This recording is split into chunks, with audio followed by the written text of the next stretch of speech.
mim, cara, como que a gente começa o nosso dia? A forma como a gente começa o nosso dia vai determinar como vai ser o nosso dia inteiro. Uhum. Tem gente que começa o dia atrasado, e eu era assim. Eu moro perto do trabalho. Eu sou assim ainda. Cara, muda pra você ver o que vai acontecer. Eu moro perto do trabalho, né? Moro a 10 minutos do trabalho. E aí eu acordava assim, só o tempo de eu tomar um banho, nem tomava café em casa. Eu tomava um banho, botava a roupa, saía correndo e chegava lá no trabalho no horário, assim, super justo. Eu percebi que o meu dia, cara, era totalmente atravancado. Uhum. Totalmente, porque já chegava esbaforido ali, sabe, atropelando as coisas. Tá sempre cansado, né? Sempre cansado. E era a minha frase. Tô cansado. Eu até brincava, né? Falava, tô cansado. Falei, cara, tá errado isso aqui. Há alguns anos atrás, falei, vou acordar bem antes. Bem antes. E sono pra mim de manhã é um negócio que pra mim é importante. Mas Deus merece o nosso melhor, né? E aí, em vez de acordar, por exemplo, 6h30, sei lá, eu comecei a acordar antes das 6. Aí acordava com calma, tomava banho. E aí eu vou lá pro escritório, faço minha oração, leio a palavra. Eu tô fazendo um plano de leitura bíblica mais esse ano. Legal. E me dedico ali ao que é mais importante na nossa vida. A gente se preocupa com tanta coisa, né? A gente gasta tempo com tanta coisa, com tanto problema e tudo mais, e a gente esquece que nós não somos daqui, a gente esquece que nós somos eternos, nós temos uma eternidade para viver com Deus. E a gente tem que beber dele todos os dias para os nossos desafios, porque senão a gente vive uma vida vazia. Tanta gente dentro da igreja tá vivendo uma vida vazia hoje, mesmo indo aos cultos toda semana, porque não entenderam ainda que, como a mulher samaritana, a gente precisa beber dele todos os dias, todos os dias. E aí eu parei, por exemplo, de acordar e pegar o celular. Ligar a televisão. Nos primeiros minutos do meu dia. Eu não faço mais isso. Eu não entro em contato com o problema. Eu não entro em contato com más notícias logo cedo. Isso é um problema, desculpa te cortar, mas é até pegando esse gancho. E eu deixo o celular, faz uns 4 anos que eu deixo o celular fora do meu quarto. Eu não levo pra onde eu durmo, né? Só que, e como eu acordo sempre atrasado, eu já acordo ligando meu notebook, e aí, como eu trabalho com logística, eu trabalho com o pessoal de fora. Então, a Europa, a hora que eu acordo, eles já estão no meio do dia deles. Então, os BO já estão acontecendo. Aí, a hora que eu acordo, tipo, às vezes eu nem lembrei de orar, e aí eu tento sempre orar antes de começar o trabalho, mas aí quando eu já liguei, eu já vi ali, o Teams tem 9 mensagens. Putz, grila, velho. Aí, a hora que eu lembro de orar, já é 10 horas da manhã, né? E é exatamente isso, eu já acordo com o problema, já encarando o problema. Você tem TV no quarto? Não. Nossa, mano, eu tô todo errado, velho. Eu durmo, tipo, tô com sono, vou guardar meu celular aqui do lado. Aí eu durmo. Mas isso me atrapalha, cara. Exatamente. Então, a gente tem que tomar cuidado com isso. Porque, por exemplo, tem estudos que mostram, né, como as redes sociais liberam dopamina. Sim. Aquele hormônio do prazer, né? Daí a gente fica viciado, a gente fica lá. Às vezes você não tá nem vendo nada, você tá passando. Você vai passando. Você nem lembra o que você viu. Nem lembra, você tá ali simplesmente pelo prazer, né? Eu vi um cara um dia falando que ele fez um acordo com a esposa dele, né? O dia que a esposa visse que ele tava igual um zumbi, simplesmente passando lá, pra ela chegar e tirar o celular da mão dele. Com amor, obviamente, né? E aí, em vários momentos, ele fala que ele tá lá simplesmente passando. Eu, por exemplo, cara, a minha esposa tira sarro. A esposa fica brava comigo, né? Que a esposa eu falo que é o nosso anjo do beliscão, né? Ela percebe dar aquele beliscão, né? O anjo dando beliscão na gente, né? E eu tenho um hábito, por exemplo, não sei como funciona com vocês, mas na rede social, os balãozinhos aqui do Instagram, eles me deixam com uma sensação de que eu não completei algo. E aí eu preciso ficar passando os balãozinhos para desaparecer todos. E nunca vão desaparecer, né? No Stories, você fala? Stories. Nossa, eu era assim no começo, agora eu larguei mão. Então, o que acontece? Eu às vezes tô lá e eu tô simplesmente passando os Stories, não tô nem vendo. E aí a minha esposa fala, para de fazer isso, as pessoas vão achar que você tá vendo o Stories, você não tá nem vendo, você tá só passando. E aí aconteceu. 6 dias atrás, chegou uma pessoa conversando comigo e falou assim, não sei o que, aconteceu tal coisa comigo, né? Inclusive, você viu lá os meus stories, né? Nossa, velho. Fiz aquela cara assim. Aí depois a minha esposa virou e falou, tá vendo? Olha lá, tá vendo? Aí já veio o beliscão, né? O anjo do beliscão. Já deu um beliscão lá. Falou, tá vendo? Outro dia eu fiquei assustado com uma coisa, cara. Eu tava passando os Reels, assim. Agora eu coloquei limite de tela tanto no Twitter quanto no Instagram. É 1 hora por dia eu coloquei. Adianta isso, mano? Você não se auto... Não, às vezes eu me auto-saboto. Tá. Mas na maioria dos dias dá certo. Mas diminuiu bastante. Aí eu tava passando os Reels assim, aí teve um que eu vi, eu falei assim, vou mandar pra Gabi, pra minha esposa. Aí eu continuei passando. Aí a hora que ela chegou do meu lado, eu falei, nossa, tem que mostrar aquele Reels pra Gabi. A hora que eu fui voltar, eu não achava. Eu falei assim, quanto tempo que eu fiquei vendo isso? Porque eu não conseguia achar de volta. Muita gente nem percebe. Eu assustei, eu falei assim, caraca, eu vi uns 20, daí daquele lá, e tipo, tive que ficar voltando. Isso me assustou, cara. Aí eu falei, não, hoje eu evito bastante. A gente tem que tomar cuidado. E assim, principalmente no começo do dia, a hora que a gente vê, a gente tá sendo atropelado pelos problemas, pelos compromissos, pela ansiedade. Então, experimentem isso. Eu dou essa dica pra vocês. Experimentem acordar um pouco mais cedo. Dediquem os primeiros minutos. São as primícias, né, do nosso dia. Dediquem os primeiros minutos a Deus. Sabe, é um momento com Deus. Não importa qual seja o tempo. Não importa. Tem que ser meia hora. É o tempo que você conseguir. Mas faz toda a diferença. Faz toda a diferença buscar a direção de Deus para sua vida, para sua casa, para sua família, para o seu trabalho. Eu oro por todas as pessoas com quem eu vou me encontrar no dia, por todos os compromissos que eu tenho. Orei aqui pelo podcast logo cedo também. Eu já sabia que ia estar aqui. Pelos compromissos também que iam surgir de última hora, a gente ora. E assim, faz toda a diferença. E a gente precisa usar a rede social para inspirar. Eu, por exemplo, quando comecei no início do ano lá o plano de leitura bíblica, né? Eu peguei e falei para as pessoas, eu tô fazendo aqui um plano de leitura bíblica. Quem quiser, me fala aqui pelo direct que eu vou mandar para vocês também. E eu achei que poucas pessoas iam pedir. Inocente. Cara, um monte de gente. E eu fiquei feliz. É aquela influência positiva que eu falei. A gente tem que usar isso aqui como uma influência positiva. E um monte de gente pediu. Eu fiquei assim, um tempo, até uma hora que eu falei, meu Deus do céu, não vai terminar isso nunca, né? Aí um monte de gente, eu falei, cara, que legal. Por exemplo, atividade física. Atividade física, cara, é vida saudável, alimentação, que é algo que eu tenho prezado muito nos últimos tempos também. Tem várias pessoas que entram pra mim e falam assim, nossa, Edu, eu quase não fui pra academia hoje, quase eu não fui correr hoje. Mas a hora que eu vi que você postou, aquilo me motivou aí, eu fui. E comigo também já aconteceu. Às vezes tem um dia que eu tava mal, assim, cansado em casa. Aí eu falei, não vou. Eu me auto-sabotando, né? E aí eu abri ali os stories, vi os amigos treinando, falei, cara, eu tenho que ir. Você tem que seguir a Jéssica. A Jéssica é uma Mas mulher, você sabe que você me inspirou, cara, ontem. Ontem você me inspirou. Porque eu tava na academia já, aí o Edu postou assim sobre... Eu até copiei a frase no meu story. Você colocou assim, criando hábitos e não tarefas. Cara, aquilo falou, putz, mano, faz sentido. Porque tarefa é o quê? Tarefa é aquilo que enche a nossa agenda, que a gente não vê propósito. É verdade. E a gente tem muita coisa assim, que a gente faz sem enxergar propósito.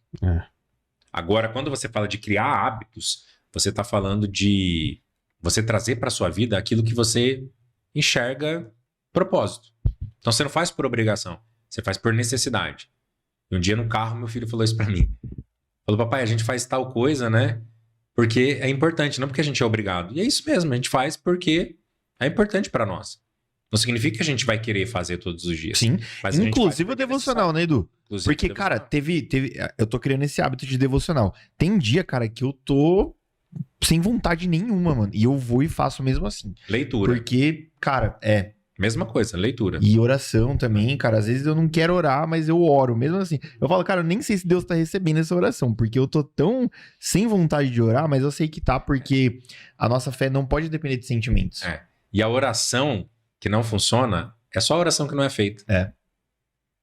Todas as orações funcionam, todas as orações ele recebe. A gente acha que Deus tem problema com as nossas fraquezas, cara. Não, nossa, eu não tava bem, eu fiz de qualquer jeito. Mas é claro que a gente tem que se cobrar pra melhor, ter um melhor relacionamento com Deus, né? Melhorar a nossa vida com Deus e tudo mais. Só que a oração errada é a oração que não é feita. E Deus, ele é tão maravilhoso que ele enviou Jesus, e Jesus se identificou com a gente nos piores momentos. Né? Jesus se fez homem, se submeteu a essa condição humana limitada, essa condição pecaminosa mesmo do ser humano, né? Submeteu a crises emocionais, submeteu a doenças, submeteu a essa vida pequena que a gente tem aqui. Para mostrar que sim, ele é Deus, mas ele se identifica com a gente, ele conhece todas as dores que a gente passa, ele sabe todas as crises que a gente passa. E ele não tem problema em lidar com as nossas fraquezas. Ele não tem problema em lidar com as nossas fraquezas. Então a gente precisa entender que o importante é você estar ali. Isso que ele valoriza, é você estar ali. O meu pastor, ele fez uma pregação, até mandei pra você, mas depois você assiste, sobre oração esses dias. E aí ele falou, ele trouxe um aspecto muito legal do texto, aquele texto que fala... para você entrar no seu quarto e orar, e o teu Deus que te vê. Não o teu Deus que te ouve. O teu Deus que te vê ali, ele te responderá. Aí isso trouxe... Ele falou assim, cara, às vezes a gente fica preocupado no que a gente vai falar e se a gente vai falar alguma coisa. Às vezes a gente entra ali no quarto e só sabe chorar. Ou só sabe, tipo, passar um tempo ali com Deus, ouvindo um louvor, sei lá. E aí ele falou isso, ele falou assim, Deus conhece nosso coração. A gente fala mais a oração por nós mesmos, que ela tem um efeito em nós, mais do que em Deus. E ele falou... Aí, mano, quando ele pregou isso, mudou minha compreensão, assim. Aí eu comecei... Eu tenho muita... Acho que você também tem esse problema, que você também é aceleradão. Mas é de manter um raciocínio, assim, na oração, sabe? Eu tive muito já esse problema. Aí eu comecei a orar em voz alta, que ajuda a manter o raciocínio. Não fica viajando, pensando umas coisas nada a ver. E eu comecei de pouquinho, assim, separar um tempo, botar um louvor na Alexa lá, que eu comprei a Alexa. Aí eu comecei, tipo, 10 minutos.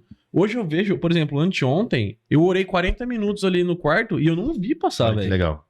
Porque você vai, tipo, criando o hábito, né? E você vai cada vez mais entendendo qual que é o propósito daquilo. Claro. E é muito louco isso. E entender que Deus, ele tem a forma dele de se relacionar com a gente. Sim. Às vezes a gente tenta se relacionar com Deus na forma como a gente entende que é o correto se relacionar. Só que Deus está numa outra ótica. Deus está no outro jeito, né? O importante realmente é a gente estar ali de coração, né? Com o coração disposto, com o coração entregue, né? Mesmo nos momentos mais difíceis, aquele momento que você não quer orar, que você não quer ler a Bíblia, mas você fala, Deus, eu tô aqui. Porque eu reconheço que sem isso aqui, não dá para viver. É aquela questão que a gente vê da oferta da viúva e do fariseu. Né? É isso que faz a diferença. Né? É o coração. A gente se preocupa muito com a forma. Mas o que Deus vê realmente é o coração. Né? Deus vê o coração. E eu gosto muito daquele texto, né, daquela parábola de Jesus, quando ele fala assim que sobre aquele negociante, um homem que negociava, que ia atrás de boas pérolas, né? E quando ele encontra uma pérola de grande valor, ele vende tudo que tinha para comprar essa pérola. Isso é o reino de Deus. Quando a gente descobre isso, a gente abre mão de tudo. A gente deixa tudo para estar com ele. Tudo fica pequenininho. Tudo perde valor. E perde valor mesmo. Né? Principalmente as coisas aqui dessa vida. Cara, hoje a gente tem dinheiro, amanhã não tem. Hoje a gente tem saúde, amanhã pode não ter. Hoje a gente tem muitos amigos, talvez amanhã a gente não tenha todos. Hoje a gente tá viajando, amanhã talvez a gente não viaje. Hoje a gente tem trabalho, talvez amanhã não tenha. Mas a melhor parte não nos será tirada. Exatamente, que é a pérola de grande valor. Quando a gente encontra essa pérola, a gente entende que a gente achou a razão da vida. A gente achou o sentido da gente existir. E aí, a gente sempre volta para ela. A gente sempre volta para ele. Porque é ele que tem aquilo que a gente precisa. Tudo que a gente faz aqui, é necessário a gente trabalhar, ganhar dinheiro, tal, se relacionar e tudo. Mas a gente está aqui por causa dele. Eu sempre falo que Jesus é do tamanho do vazio da nossa alma, né? É exatamente do tamanho. A gente tenta preencher com tanta coisa sem perceber. A gente acaba deixando a presença de lado para tentar satisfação, felicidade em outras coisas. O ser humano é muito assim, depois da queda, né, de Adão. E muitas vezes Deus até para a gente. Que a gente entra no piloto automático fazendo coisas e tal, tentando satisfação em coisas, em pessoas, e esquecendo que ele é a fonte de satisfação. E aí a gente não entende por que algumas portas se fecham, a gente não entende por que algumas coisas não dão certo, a gente não entende por que vem algumas frustrações. Mas às vezes é Deus parando a gente para falar, cidadão, você tá buscando um lugar errado. Às vezes dentro da igreja. Às vezes a gente busca satisfação nas atividades da igreja. Eu, por exemplo, já tive problema com ativismo. Eu achava que fazer era o que ia me trazer contentamento. Quando o que Deus queria é simplesmente que eu fosse filho. Não um empregado dele, mas filho. E aí chegou um ponto que Deus falou, eu vou tirar tudo de você. Porque você não está entendendo. Você perdeu a noção da realidade. Você perdeu a noção do que realmente tem valor. Você trocou a pérola de grande valor pelas bijuterias aí, as miçangas de praia. Tava dando uma de Maria, né? De Marta, né? Marta. Exatamente. Então, a gente precisa, cara, tomar cuidado com o nosso coração. Porque daí a gente começa, na correria do dia a dia, tentar ocupar o lugar que é de Deus com outras coisas, sem perceber. E até mesmo dentro da igreja. Quantos líderes, quantos ministros, quantos pastores já perderam essa noção? Sim. Por causa do trabalho. Ah, não, preciso trabalhar, preciso fazer, preciso. E esquece que nós já temos tudo. Eu gosto muito de uma frase, até meu pastor fala muito isso, né? Ele fala, não é porque... nós não somos aceitos por aquilo que fazemos. Nós somos aceitos por aquilo que Jesus já fez. Então, a obra principal Jesus já fez. E é com base nisso que a gente se relaciona com ele. A gente tem que fazer, a gente tem que orar, a gente tem que ler a Bíblia, a gente tem que jejuar, a gente tem que ministrar, a gente tem que estar no culto. Sim, a gente tem que... Porque é relacionamento. É estar perto. Relacionamento com Deus e com a igreja. Que estar na igreja também é muito importante para a gente desenvolver a nossa fé, para a gente servir. Porque não tem como a gente ser cristão sozinho, como muita gente está fazendo hoje, né? A gente hoje é crente online. Tudo bem, respeito quem consome, quem tá ali no ambiente online, é uma ferramenta muito importante, né? Para o evangelho ser ministrado. Mas, cara, você tá no sofá da sua casa, assistindo um culto online, tá tudo bem para você? Não tá. Tem que ser um plus, né? É um plus, não o principal. É uma necessidade, né? O autor de Hebreus, ele fala, não deixei de congregar como é costume de alguns. É verdade. Por quê? Porque a igreja tem problemas? Tem. A gente se frustra na igreja? Se frustra. A gente muitas vezes é ferido na igreja e fere na igreja, sim. Só que também há cura na igreja, há libertação na igreja, há edificação, há serviço na igreja, há aprendizado, há comunhão na igreja, coisa que a gente não tem no sofá da nossa casa. Sim. Então a igreja é esse ambiente. E algo que eu sempre falo para as pessoas também, que é a questão do joio e do trigo, né? A gente tem problema de lidar com o joio. A nossa geração é muito frágil, né? Então, se você falha comigo, eu anulo você, não quero mais ver você pintar de ouro. É o joio. Quando a gente descobre o joio no outro. Então, quando a gente descobre o joio no outro, a gente se afasta das pessoas, se afasta das comunidades. Mas todos nós temos trigo e temos joio. Todos nós. A gente que julga o outro, a gente também tem.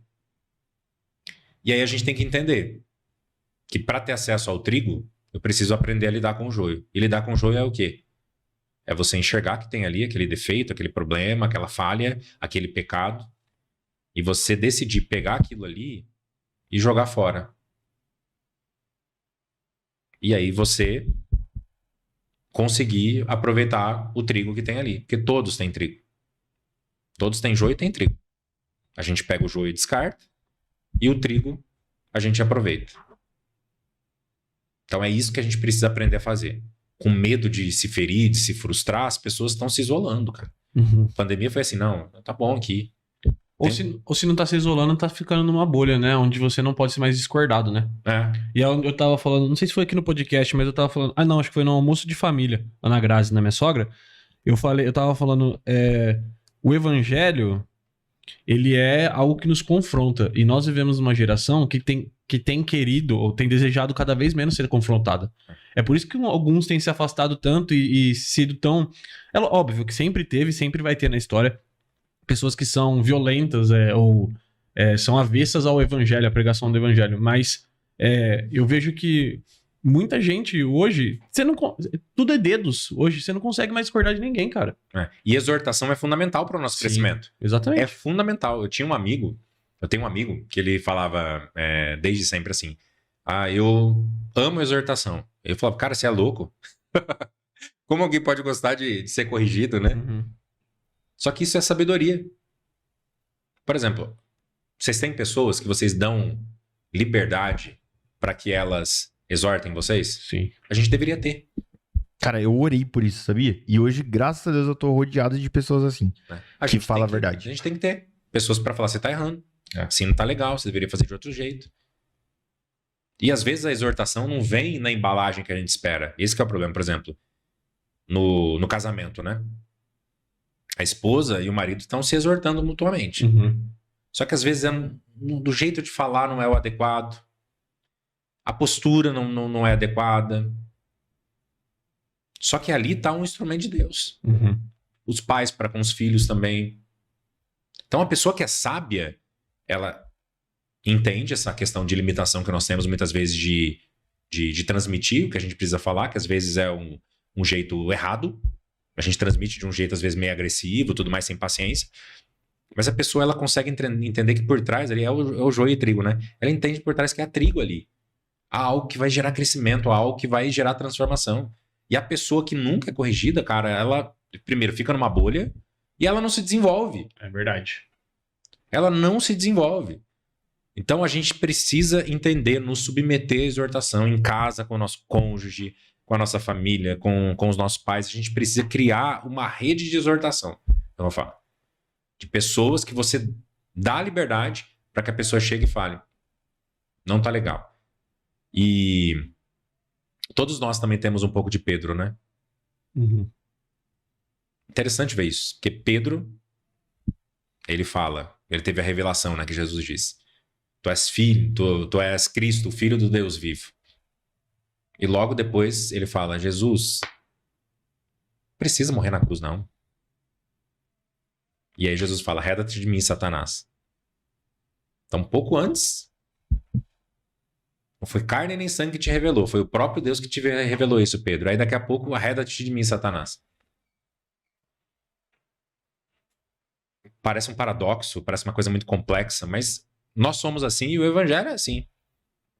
Totalmente, cara. É um evangelho de confronto. Exatamente. Né? Então, assim, ao mesmo tempo que às vezes nós somos homens de Deus, a gente tá ali, né, trazendo algo realmente de Deus, cara, nós podemos também, muitas vezes, dar lugar ao diabo na nossa vida. Uhum. E aí alguém tem que chegar e falar: não, o que você fez não é de Deus. Você precisa corrigir isso, cara. Tá errado. A pessoa que tá 40 anos na igreja e que continua sendo grosseira, por exemplo, com a família, impaciente com as pessoas, que no trânsito leva uma fechada, mete o dedo pra fora e xinga. Quem que chega lá pra essa pessoa e fala: isso não é evangelho, isso não é cristianismo. É. A gente tem que ouvir. A gente tem que ouvir. Como Pedro. Então não é pelo fato de ser Pedro, não é pelo fato de ser homem de Deus, que a gente não tem momentos em que as nossas falhas de caráter são expostas e que até mesmo o diabo acaba usando algumas situações nas nossas vidas. É complexo, mas somos nós. E aí, o sábio é aquele que permite ser corrigido e ser exortado, porque daí isso gera, obviamente, crescimento.